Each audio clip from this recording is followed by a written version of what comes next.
Dobro večer, hvala vam puno. Hvala. Mi smo žen. Evo, čudom u 15 godina karijere prvi put smo u Slavonskom Brodu, šta bi značilo da se u Slavonskom Brodu nešto po novom dešava.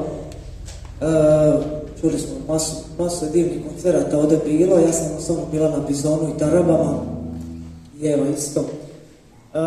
Hvala vam puno što ste tu, slobodno nam priđite bliže da malo zeznemo kadrove kamerama.